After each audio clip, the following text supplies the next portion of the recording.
O governador do estado, o doutor Miguel Arraes, era um homem, na época, considerado de esquerda ou de extrema esquerda, conforme a visão. E além do doutor Miguel Arraes, havia também em Recife uma prefeitura dirigida por um homem de esquerda, que era o doutor Pelópidas Silveira. Quando o golpe veio, ele foi de grande violência. Houve uma manifestação estudantil na Avenida Guararapes, em que foram mortos 2 estudantes. Desde o primeiro dia, sempre houve assassinatos na ditadura brasileira. O Palácio das Princesas foi cercado, o governador foi preso, a prefeitura também foi cercada, o prefeito foi preso. Logo em seguida, então, deram-se centenas de prisões, porque praticamente todo o staff do governador e todo o staff do prefeito foram presos. Com o golpe militar, a primeira medida a ser tomada foi colocar fora da legalidade as ligas camponesas. E a repressão durante o golpe militar foi imediatamente contra esses camponeses. Por quê? Porque pré-golpe militar, alguns não acreditavam que poderia existir um golpe militar, mas as ligas camponesas acreditavam sim que o golpe militar se aproximava. Na cidade do Recife existiam 17 cônsuls norte-americanos, todos agentes da CIA. Houve uma repressão e houve muitos assassinatos, tanto por parte do Exército, mas principalmente no nosso caso aqui do Norte e Nordeste brasileiro, talvez no Sul também, mas acho que deixa eu me referir ao que eu conheço. Mas o fato concreto é que os latifundiários, certo? Eles, com os seus capangas, aproveitaram o golpe militar para dar uma ajudinha ao golpe.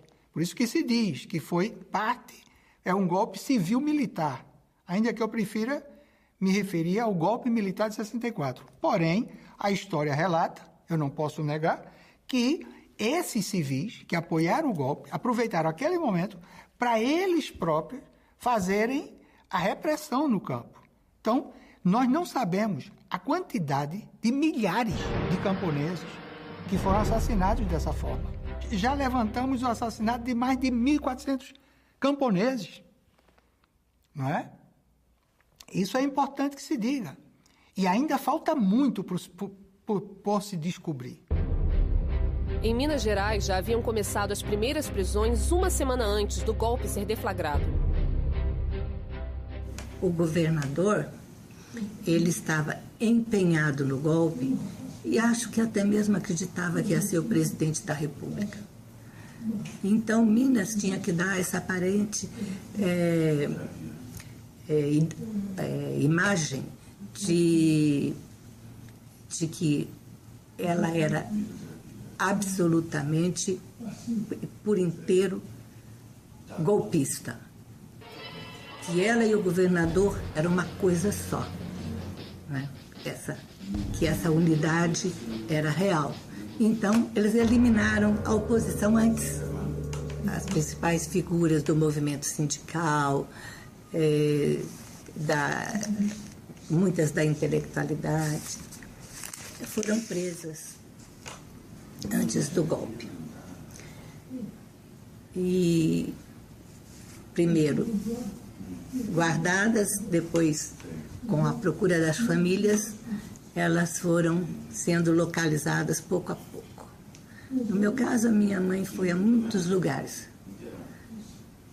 E, inclusive, ao Exército. E um general disse para ela: mas a sua filha, nós sabemos que ela é subversiva de sempre. E a senhora está se surpreendendo de que ela esteja presa? A minha mãe não, porque eu já percebi que os senhores só estão prendendo boas pessoas. Então, eu não estou surpresa. Lamentavelmente, os companheiros que tinham poder de decisão não disseram nada, nada. Quando deu 2, 3 horas da manhã, eu estava exausto. Eu digo, e agora? Como é que fica? Vou dormir um pouco. Vou dormir, não tem jeito. Me acostei lá. Quando eu soube de manhã, tinham levado nos camburões todos esses trabalhadores para o estádio em Niterói. E que chegou, segundo a imprensa, a atingir mais de 2.000 pessoas. O estádio Caio Martins em Niterói ficou cheio de presos, entre 1.200 e 1.800 presos, só no Caio Martins. Por que levaram para o Caio Martins? Porque alguns navios requisitados, eram 4, 3 do Lloyd e 1 da Marinha, 4 navios já estavam cheios de presos. Muito bem, e por que utilizaram os navios? Porque os quartéis e muitas fortalezas já estavam presas, cheias também de presos políticos. E por que estavam cheias? Porque as delegacias estavam também cheias de presos políticos. Primeiro DOPS, SOPS,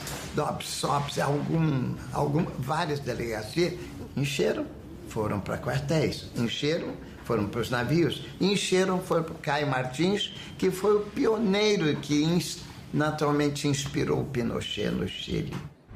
O golpe no Brasil inaugurou estádios como campos de concentração na América Latina.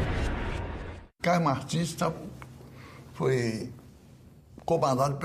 criado pelo Exército. Né? O campo de concentração foi criado pelo Exército e mantido pelo Exército. A gente não tinha liberdade nenhuma, né? No dia 1, a concentração, eles invadiram o Sindicato Operário Navais. Eu era advogado do Sindicato Operário Navais. A ordem do partido foi de me clandestinizar. Aí eu fui para um barraco lá no Tribobó. Quando eu tinha 8 dias de clandestinidade, foi um companheiro do partido disse, Manel, volta porque está se normalizando e tal. Quando eu voltei para o escritório, não consegui, porque o escritório tinha sido arrombado, né? Eles tinham levado tudo. Levaram tudo, minha agenda, tudo. Foi preso gente que não tinha nada a ver, porque estava na minha agenda. O major, que era delegado de PPS, que era Departamento de Política Social, Jaime Lili, me mandou para Senimar. Senimar era da Marinha, no Toque-Toque. Lá eu fiquei 2 dias, né? Lá foi um momento sério, porque todos os operários, a maioria dos líderes operários foram presos no Toque-Toque, pela Senimar, né? Lá também foi um ambiente de terror, porque eles levavam os presos para um morro e jogavam os presos, mostravam os presos algemados diante de um buraco que parecia uma cova, né? Dizendo, você é o próximo, né? E, naturalmente, muitos companheiros ficaram loucos, né? Outros morreram, né? A tortura existiu na ditadura desde o dia do golpe. No dia 18 de abril, mais ou menos, não sei, ou um pouco mais, eu fui para o Caio Martins, né? No Caio Martins, eu fiquei até 9 de julho de 64, com a obrigação de comparecer toda semana, uma vez por semana na DOP, para assinar o ponto, né? Era a tal da liberdade vigiada, né? Eu devo ter sido o último a sair do Caio Martins, né? Deflagrado o golpe, chegadas as tropas de Minas aqui, começaram as perseguições. Eles prenderam muitos bancários, né? Prenderam uma série de trabalhadores, inclusive alguns rurais, como Luiz Persigini, que era uma liderança muito importante no campo, né? E uma série de outros trabalhadores, né? E principalmente, como eu dizia, bancários. Inclusive um irmão meu foi preso também foi preso um juiz, um desembargador, uma coisa terrível, né? Mas, felizmente, as principais lideranças nossas já tinham escapado, né? E eles não tiveram como pegá-los. Essa minha tendência, essa minha propensão começou praticamente com o golpe militar de 1964, porque logo no segundo dia eu estava preso. Eu era um jovem de 19 anos, tinha uma compreensão quase ingênua do mundo, mas eu era líder estudantil e eles precisavam prender alguém e eu, lamentavelmente, estava entre os escolhidos.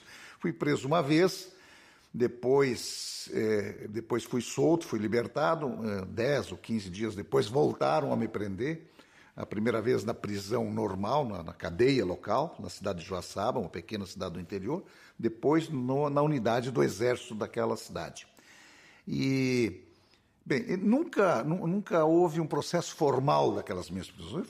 Fui preso porque naquele momento, volto a dizer, era preciso encontrar bodes expiatórios, era preciso justificar um movimento daquela envergadura. Você, réu de um processo de lei de segurança nacional, na plena vigência do regime militar, você ficava inibido da atuação política, você não era um homem livre, você era um homem sob ameaça, e não só você, a ameaça também se estendia sobre os seus familiares. Meu pai, por exemplo, que era um modesto servidor público dos Correios, ele sofria ameaças, não porque ele tinha feito, porque ele nada de fato tinha feito, mas por causa de mim.